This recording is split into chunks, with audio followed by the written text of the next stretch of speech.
तभी जिमिन सुगा के पैरों के बीच जोर से हिट कर देता है, जिससे सुगा दर्द से कराहने लगा। आह, व्हाट द हेल, तुम्हारी हिम्मत कैसे हुई मुझे मारने की? जिमिन कहता है, भगवान का शुक्र मनाओ कि मैंने अभी तुम्हें सिर्फ एक बार हिट किया है और अभी हम यहाँ क्लब में हैं।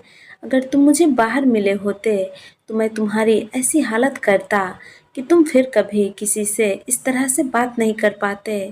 सुगा गुस्से से कहता है, यू लिटिल स्लट, क्या तुम्हें पता भी है कि तुम अभी किससे बात कर रहे हो? जिमिन कहता है, हाँ, एक निहायती घटिया बेशर्म नीच किस्म के इंसान से। जिमिन के माउथ से अपने बारे में यह सब सुनकर सुगा अब अपने गुस्से पर कंट्रोल नहीं कर पाता। वह बगल में खड़े बेटर के हाथ से वाइन का ग्लास उठाकर उसे सीधा जिमिन के फेस पर फेंक देता है। जिमिन इससे पहले कि इस पर कोई रिएक्ट कर पाता, सुगा एक और वाइन का ग्लास उठाकर उसे भी जिमिन के फेस पर फेंक देता है, जिससे जिमिन का पूरा फेस और कपड़े गंदे हो जाते हैं। जिमिन की ऐसी हालत देखकर क्लब के सारे लोग उस पर हंसने और उसका मजाक उड़ाने लगते हैं। सुगा कहता है, यू फकिंग स्लट, तुमने मिन यूंगी उर्फ सुगा के साथ मेस करने की कोशिश की है। तुम्हें इसका परिणाम तो भुगतना ही होगा। तुम्हारे जैसे हजारों हमेशा मेरे आगे पीछे घूमते रहते हैं और किसी भी टाइम मेरे बेड पर आने के लिए हमेशा रेडी रहते हैं।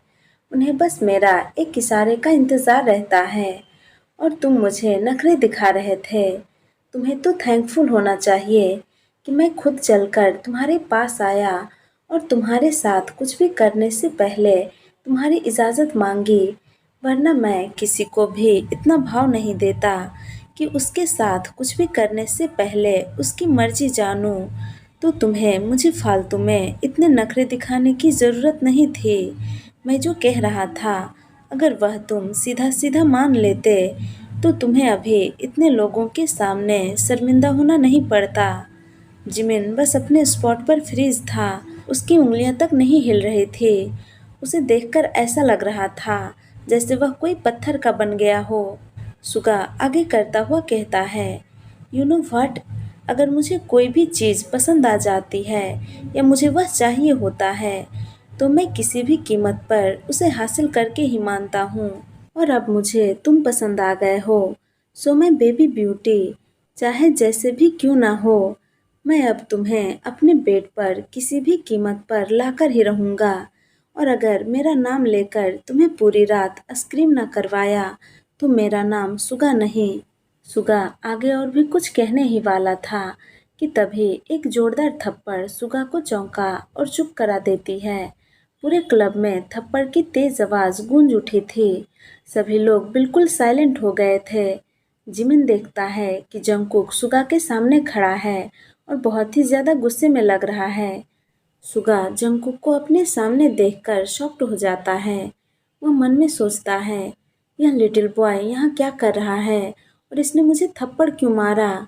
तभी जंगकुक की तेज आवाज सुगा को उसके ख्याल से वापस लाती है।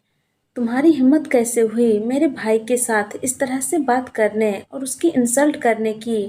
पहले तो तुमने उसके साथ बदतमीजी की और अब तुम सबके सामने उसका ही इंसल्ट कर रहे हो। क्या तुम्हारे अंदर इंसानियत नाम की चीज नहीं है? तेज थप्पड़ के कारण सुगा के गाल पूरे रेड हो गए थे। वह अभी बहुत ही ज्यादा गुस्से में लग रहा था। वह जिमिन की तरफ अपना फिंगर पॉइंट कर उसकी तरफ अपना कदम बढ़ाते हुए कुछ कहने ही वाला था कि तभी जंगकुक यह देखकर सुगा को पीछे की तरफ पुश कर देता है और उसे फिर से थप्पड़ मारने की कोशिश करता है। लेकिन तभी एक स्ट्रॉन्ग हैंड जंगकुक को ऐसा करने से रोक देती है और एक डीप वॉइस उसे अपने कानों में सुनाई देती है, दैट्स इनफ। जंगकुक वॉइस की तरफ देखता है तो वह देखता है कि एक टॉल हैंडसम मैन उसका हाथ पकड़े वहां पे खड़ा है और वह सुगा की तरफ देख रहा है। सुगा अपने दोस्त तह्यांग को वहां देखकर स्माइल करता है। जंगकुक यह देखकर समझ गया कि हो ना हो ये दोनों एक दूसरे को जानते हैं। जंगकुक तह्यांग की तरफ देखता है जो उसके सॉफ्ट हैंड को अपने लार्ज हैंड में होल्ड किए हुए था। तभी तह्यांग अपनी फेस जंगकुक की तरफ टर्न करता है और अपने डीप ओशियन जैसी आंखों से उसे देखता हुआ अपनी डीप वॉइस में कहता है, ऑलरेडी बहुत तमाशा हो चुका है, तो अब इसे यहीं खत्म करते हैं। तह्यांग की डीप ओशियन जैसी आंखों को देखकर और उसकी कर्कश आवाज़ सुनकर जंगकुक की बॉडी सिहर उठती है।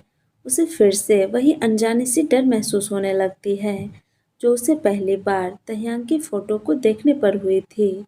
जंगकुक तह्यांग के फेस को घूरता हुआ मन में सोचने लगता है, मुझे ऐसा क्यों लग रहा है कि मैंने पहले भी इन डरावनी आंखों को देखा है। जिमिन तह्यांग को देखते ही तुरंत उसे पहचान जाता है कि वह कौन है। जिमिन मन में कहता है, यह तो बिजनेस टाइकून द किम तह्यांग है। जंगकुक अब भी अपने बिग डोई आइज से तह्यांग को घूरता हुआ अपने विचारों में खोया हुआ था। तह्यांग जंगकुक को अपनी तरफ इस तरह से घूरता देखकर स्मार करता है। वह अब भी जंगकुक के हैंड को होल्ड किए हुए था। यह देखकर जिमिन तुरंत जंगकुक के पास आ जाता है और तय के हाथों से जंगकुक का हाथ पीछे खींच लेता है। वह जंगकुक से कहता है, जंगकुक चलो यहाँ से, मुझे कुछ भी ठीक नहीं लग रहा है। जेहोब भी जंगकुक के पास आकर कहता है, हाँ जंगकुक, जिमिन सही कह रहा है, हमें यहाँ से चलना चाहिए। यह जगह हमारे जैसे लोगों के लिए नहीं है। जंगकुक सुगा की तरफ देखता हुआ कहता है, हम यहाँ से ज़रूर जाएंगे, लेकिन तब जब यह तुमसे माफ़ी मांगेगा। यह सुनकर सुगा स्मार करता हुआ कहता है, माफ़ी और मैं, हाँ फगेट। जंगकुक कहता है, अगर तुमने अभी माफ़ी नहीं मांगी तो हम तुम्हारे खिलाफ पुलिस में जाकर कंप्लेन कर देंगे और उन्हें सब कुछ सच सच बता देंगे कि तुमने मेरे भाई के साथ क्या करने की कोशिश की है। पुलिस का नाम सुनकर सुगा लाउडली हंसने लगता है और तई के होठों पर भी एक शैतानी मुस्कान आ जाती है। जंगकुक उन्हें इस तरह से हंसता देखकर अपने मन में कहता है, क्या मैंने अभी कोई फनी जोक मारा है जो यह पागलों की तरह हंस रहे हैं। सुगा मुश्किल से हंसना बंद कर कहता है, क्या पुलिस, हाँ सो फनी, क्या तुम हमारी शिकायत जाकर पुलिस में करोगे? क्या तुम्हें पता भी है कि तुम अभी किससे बात कर रहे हो और हम कौन हैं? जंगकुक कहता है, क्या तुम्हें लगता है कि मुझे यह जानने में थोड़ा सा भी इंटरेस्ट है कि तुम कौन हो? और हाँ, अभी कुछ देर में मैंने जितना तुम्हें देखा और जाना है, उससे यही पता चलता है कि तुम एक नंबर के निहायती घटिया, बेशर्म, नीच किस्म के इंसान हो, जो गलती भी करता है और माफ़ी भी नहीं मांगता। क्या तुम्हारे मॉम डैड ने तुम्हें यही? तभी तह्यांग जंगकुक को बीच में ही रोकता हुआ अपनी डीप वॉइस में कहता है, बेबी बॉय, तुम्हारा ये प्रिटी लिटिल माउथ अब कुछ ज़्यादा ही चल रहा है। कहीं ऐसा ना हो कि यह तुम्हें किसी बिग ट्रबल में डाल दे। जंगकुक आगे और कुछ कहने ही वाला था कि तभी जिमिन जंगकुक का हाथ पकड़ लेता है और उसे रोकता हुआ कहता है, जंगकुक प्लीज़ अब कुछ मत बोलो, प्लीज़ चलो यहाँ से। अब यह सब बहुत ज़्यादा हो रहा है, मुझे नहीं चाहिए किसी की माफ़ी। जिमिन को डरता और उसकी आंखों में आंसू देखकर जंगकुक आगे और कुछ नहीं कहता। वह जिमिन की बात मान लेता है। जंगकुक गुस्से से तह्यांग और सुगा की तरफ देख रहा था। तभी तह्यांग अपने जेब से अपना वॉलेट निकालता हुआ स्मार कर कहता है, आई नो कि तुम क्या चाहते हो और इतनी छोटी बात को इतना बड़ा क्यों बना रहे हो। जंगकुक को तह्यांग की बात समझ में नहीं आई। तह्यांग अपने वॉलेट से बहुत सारे पैसे निकालकर जंगकुक के लिटिल सॉफ्ट हैंड को ग्रैब कर उसमें रखता हुआ उसके आंखों में देखता हुआ कहता है, यह तो तुम लोगों का रोज़ का धंधा होगा ना, रोज़ क्लब आना, अपनी ब्यूटी से अमीर लड़के को रिझाना और फिर उसके कुछ करने पर अपना मासूम सा शक्ल बनाकर रोना और इनोसेंट बनने का नाटक करना और फिर उससे ढेर सारे पैसे ऐंठना, और अभी भी तुम वही कर रहे हो। तह्यांग के माउथ से अपने और अपने फ्रेंड के बारे में इतना अपमानजनक बातें सुनकर जंगकुक अपने स्पॉट पर ही फ्रीज रह जाता है। जिमिन और जेहोब भी तह्यांग की बातों से बहुत ही ज़्यादा शॉक्ड थे।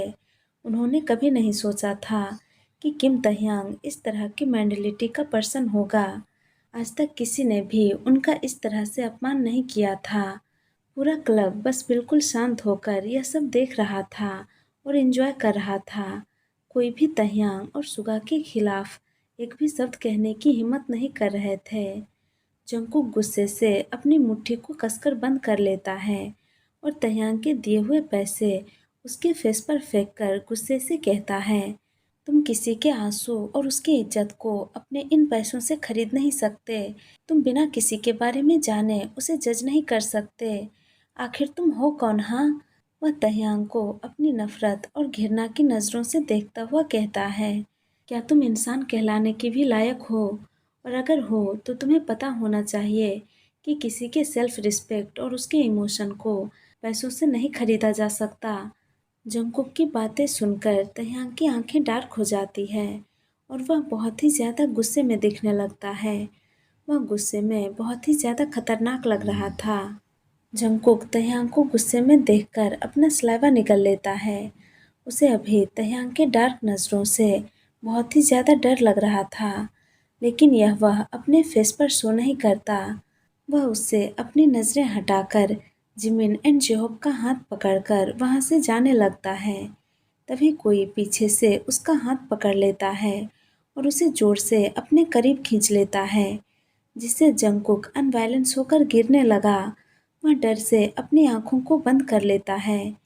तभी उसे अपने कमर पर किसी की दो लार्ज स्ट्रॉन्ग हैंड फील होती है।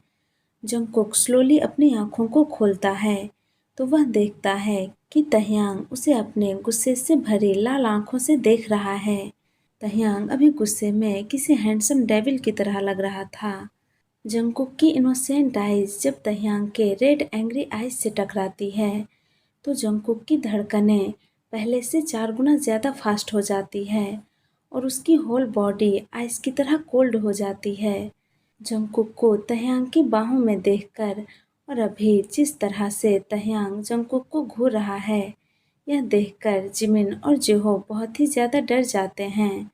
वे दोनों जंगकुक का नाम लेते हुए उसके करीब जाने की कोशिश करते हैं, लेकिन तभी सुगा जिमिन का हाथ पकड़ लेता है और बॉडीगार्ड जेहोब का। वे दोनों उनसे छूटने की बहुत कोशिश करते हैं, लेकिन वे खुद को उनसे छुड़ा नहीं पाते।